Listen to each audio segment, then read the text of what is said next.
The Global Gag Rule is an executive order that has been put in place by conservative administrations ever since the Reagan administration in 1984. It's something that's implemented on top of the 1973 Helms Amendment. And that amendment forbids any US money that is going abroad to fund abortion. The Mexico City policy, or the Global Gag Rule, further forbids any international non-governmental organization that receives US health assistance from using their own funds or money from another source to provide abortion services or counseling.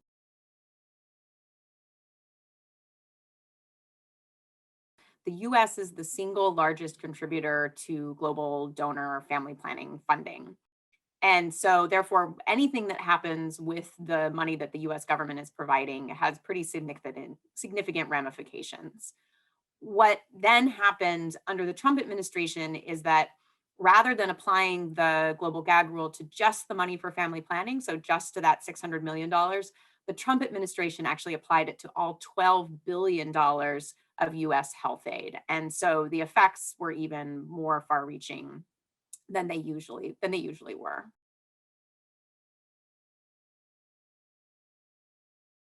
In those countries that are heavily reliant on US aid for family planning, when the policy is in effect, family planning availability decreases. As a result, people use contraception less, unintended pregnancies therefore increase, and abortion rates go up.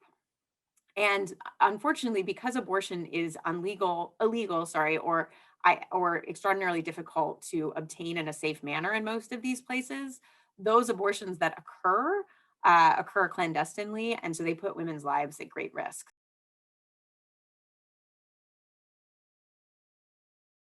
When the Biden administration rescinded the policy, it then increases the number of organizations that can get funding from the US, and it reduces the restrictions on that funding. So organizations have greater freedom and capacity to meet the needs of the populations that they serve.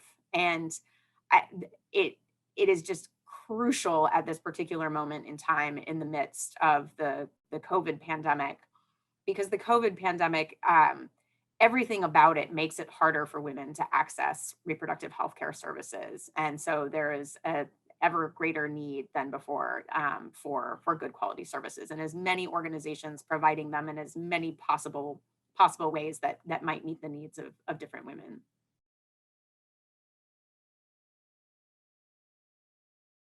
There is currently a bill in Congress called the Global Health Empowerments and Rights Act, the Global HER Act, and that would prevent future presidents from reinstating the Mexico City policy. And that would go a long way. So that would basically take it out of the hands of the executive and make it a law.